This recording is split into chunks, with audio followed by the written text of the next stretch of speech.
Inside the world's most haunted prison cells, the cell door slammed on its own. Metal hit metal so hard the sound jumped in my chest. Tyler yelled and dropped the recorder. Marcus ran to the bars and shook them, but the lock clicked again like an invisible hand had turned a key. Cold air slid across my neck. I felt breath that wasn't mine and heard a whisper at my ear, clear as a bell, "Bring back the key." Tyler's flashlight spun on the floor and pointed into the corner of the cell. There, behind a loose stone, something buzzed. I pulled out a small black phone that did not belong in a museum cell. The screen lit by itself. A text popped up on the lock screen. "Drop at Pier 39, midnight, D13. Pier 39 is in San Francisco. D Block 13 is on Alcatraz." We were in Philadelphia. Another whisper rose, not one voice but many, low and tired, like men talking through a storm. The temperature fell so fast I could see my breath. Marcus stopped rattling the door. His face went pale. "Ashley," he said to me, "look." A thin, old-fashioned key slid under the bars and tapped my shoe. The head of the key was stamped with 3 marks, a crooked D, the number 13, and a tiny, carved skull that looked like a joke from a gift shop. But it was too heavy and too real to be a toy. Then every light went out. We were locked inside Eastern State Penitentiary, in a cell that hadn't held a living person for decades, with a stranger's phone in my hand and a key that sparked in the dark. The whisper came again, closer, colder, "Bring it back." And that was the moment I knew 2 things at once. The ghosts were not our biggest problem, and someone alive wanted this drop to happen tonight. Hours earlier, the sun had been up, the sky was clean, and the worst thing in my life was a late battery. We were not ghost hunters, we were reporters. Our podcast, Night Evidence, told true crime stories that took place in old, strange places. This time, our plan was to follow whispers that a crew was stealing prison artifacts and using haunted tours to hide their tracks. It sounded wild, but a tip had led us from West Virginia to California and then to Pennsylvania. 3 old prisons, 3 haunted cell blocks, and 1 word that kept showing up in different ways: D13. Our team had 4 people. I'm Ashley, I host and write. Tyler manages audio. He wears his headphones like a crown and talks to his recorder like it's a pet. Marcus is a former corrections officer who left the job after a bad night he never likes to describe. He keeps us safe and reads people fast. Dr. Elena Park is our historian. She knows dates, names, and why places feel heavy. We started at the West Virginia Penitentiary in Moundsville. The stone walls there are tall and gray, and the yard has a wind that never warms. We met a guide named Mr. Harlan, who had those kind eyes that come with long years of watching hard things. He checked our permits and walked us to a small block with narrow cells. "Folks say this tier never sleeps," he told us. "If you hear footsteps, don't run. If you hear your name, don't answer." "That a rule?" Tyler asked, smiling. "It's a kindness," Mr. Harlan said.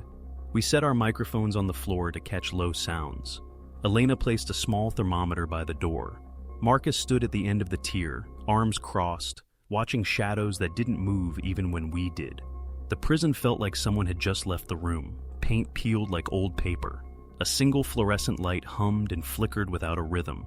In one cell, faint chalk lines marked days on a wall. In another, someone long ago had penciled a name, Warden D. The last letter was blurred by time and damp. "D as in Danny, Doug, David," I said. "Or D as in D Block," Elena said softly. "Not here, that's an Alcatraz term, but prisoners moved around. They carried language with them." Tyler pressed record. "Room tone," he whispered to us. We held our breath. The mics picked up the hum of the light, and the distant rumble of the road. Then a tick, tick, tick, like a coin rolling and stopping. No one had moved. "Ash," Marcus said. He pointed at the floor between us. A penny had spun to a stop at my foot. It was new, shiny, and out of the place in all this dust. "I didn't bring that," Tyler said. He smiled again, but it was thin now. Elena leaned closer without touching it. "Pennies on prison floors show up in stories," she murmured. "Payment, promises, warnings." I wrote in my notebook, penny, warning, D, name, footsteps, and then we all heard it at once. Not loud, not a shout, just a soft voice coming from the cell at the very end of the tier, like someone was speaking into a bowl. "Bring it back." Marcus lifted his hand. "Wait." He walked down the tier, slow and steady, like he had done 1,000 times. He stopped at the last cell. A cold draft slipped past us and lifted the hair on my arms. "Bring what back?" I asked, because sometimes the quiet answer wins. No reply, only a small sound, like a tiny metal tap. Elena's eyes tracked the floor. Another coin. Not a penny. A small brass tag, worn and bent. Letters were stamped into it, nearly rubbed away. I held it to the light. It looked like it said D13. I felt that shape again, the way a pattern tries to show you a picture. Mr. Harlan looked surprised when we showed him the tag. "That ain't from here," he said. "We never use tags like that on cells. Maybe a key fob?" He paused. "Be careful," he added, not in a haunted voice, but in a father voice. "When old places ask for something back, sometimes folks try to help. Sometimes other folks use that to make trouble." He was right. We didn't know it yet, but trouble was already following us. The next morning, we flew to San Francisco. Even the air smelled different, like salt and metal. Alcatraz sat in the bay like a stone ship. The ferry cut across bright water, and gulls cried like children playing too rough. Tourists smiled. Kids pointed. It didn't feel haunted. It felt like a field trip. A park ranger named Cole met us at the dock. He had a fresh crew cut and easy laugh lines. He checked our permits too and walked us up to the main prison. "You have 1 hour in D block before the next group," he said. "No moving artifacts, no opening cases, no funny business." He winked to show he was joking, but his eyes were serious. D block was colder than the rest of the prison.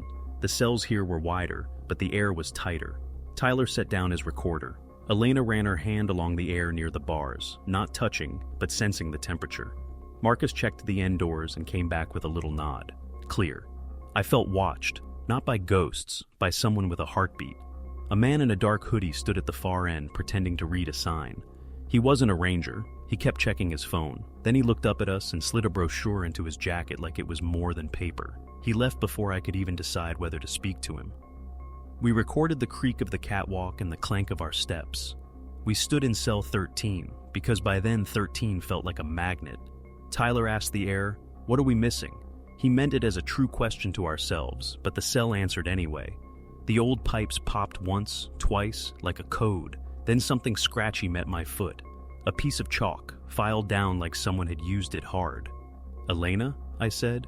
She crouched. Her voice turned careful. "These marks are new." On the floor, next to the drain, someone had drawn a quick map.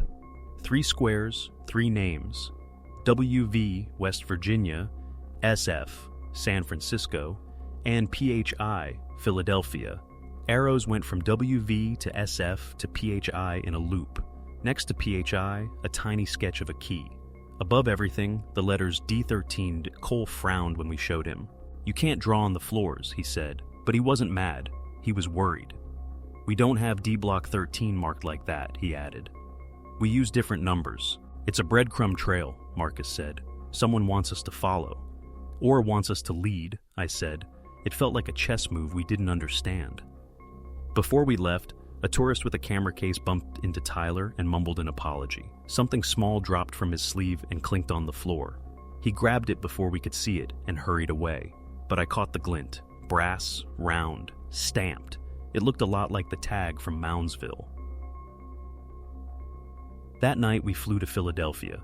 Eastern State is a maze of wings that meet like spokes of a wheel.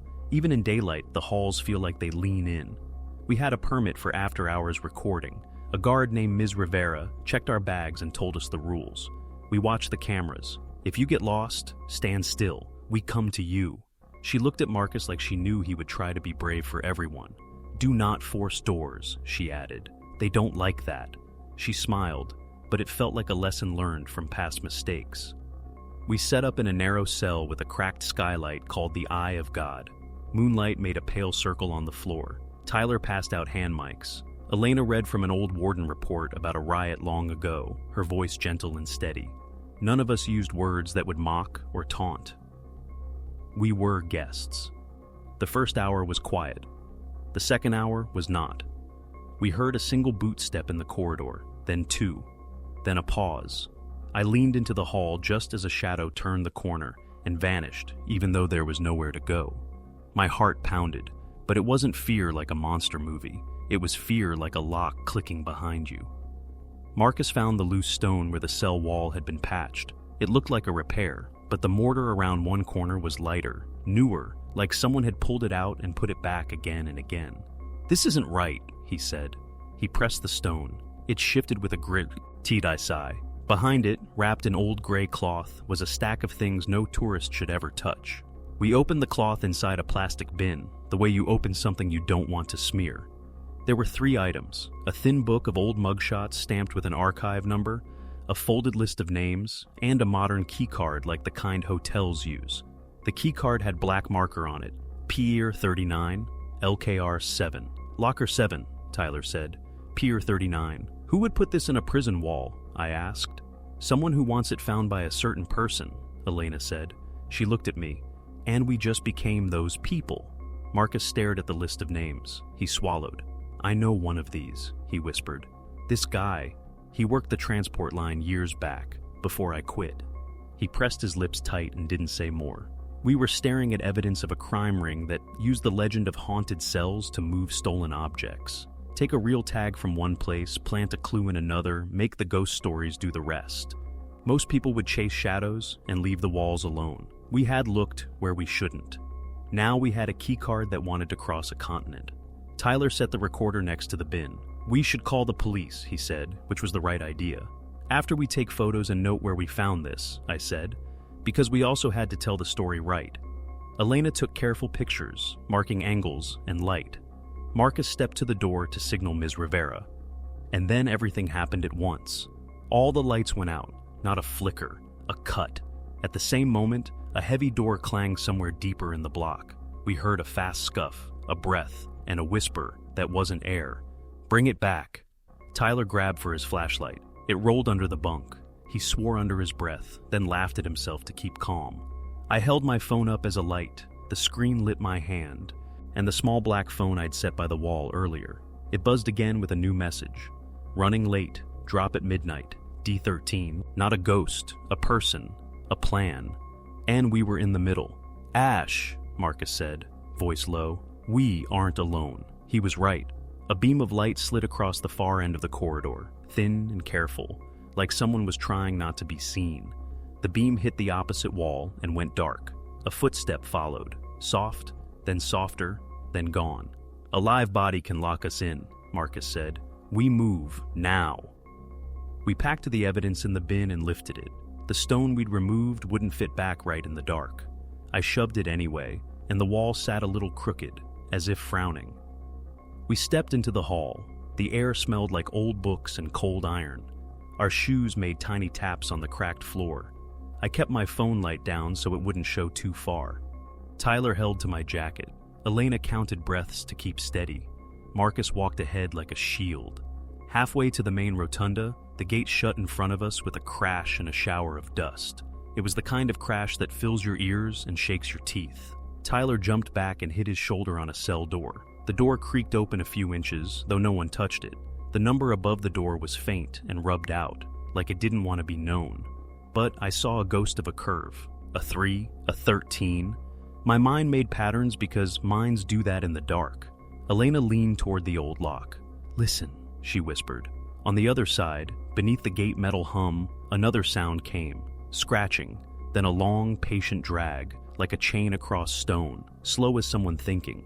But when the scraping paused, a new sound stepped right over it. Sneakers, not boots, not hard shoes from 100 years ago. New shoes, someone living. "Put the bin back," a man's voice hissed from the dark. Not a ghost voice, a real voice. Close. "No," I said, before I could stop myself. Silence. More footsteps above us, on the catwalk, light and quick, cement. Hing slid down a rope or a strap and hit the floor with a dull thud. A circle of newer, colder air wrapped my wrist. The key in my pocket warmed against my skin, the way metal warms when a hand holds it, but it wasn't my hand. Marcus raised his hands, palms out. "We're calling security," he said. "Walk away." The man laughed once, a short, dry sound. "Security won't get here fast enough," he said. "You brought my package out, now bring it back." You mean the one you hid in a wall in a historic site? Elena said, her voice sharper now. You're stealing history and using ghost stories to cover it. Lady, the man said, ghost stories make great covers. He took a step closer. I could just see him now. Average height, black hoodie, a stripe of white on his sneaker. Not a monster. A person who thought we were a problem he could push away. He looked past us into the cell. His eyes flicked to the old plug by the floor. He smirked. Ever try a signal blocker? He asked. Works better in places built like forts. That meant our phones might be useless. I held mine anyway. Behind him, down the hall, the cold air thickened. This time the whisper didn't say, bring it back. It said a name. Marcus's name. He froze for a tiny second. Then he moved faster, stepping to his left, pushing Tyler behind him. Open the gate, I said to the man. You open the wall, he said to me. We stood there, a line of 4, with history behind us and a thief in front of us, and something older than both, pressing from the sides. I felt small and stubborn. Then the old cell door next to Tyler swung wide with a slam like a clap of thunder. The sound raced down the hall and hit the rotunda and came back bigger, like the building was speaking. A shadow filled the doorway from floor to ceiling, the shape of a man but too tall, too thin, like someone drawn with a shaky hand. The air dropped to Ike. The man in the hoodie swore and stepped back. I don't do that, he said. I don't do that at all. The shadow turned its head without moving its body. The empty place where a face should be seemed to look at me. The key in my pocket grew hot, then hotter, as if the metal remembered the sun even in the dark. My fingers closed around it. The voice came again, not whispering now, but clear and close enough to feel the sound on my skin. Trade. The gate behind us shuddered. The lights flicked once, then twice, then died a second time. Something cold brushed my cheek. The black phone in my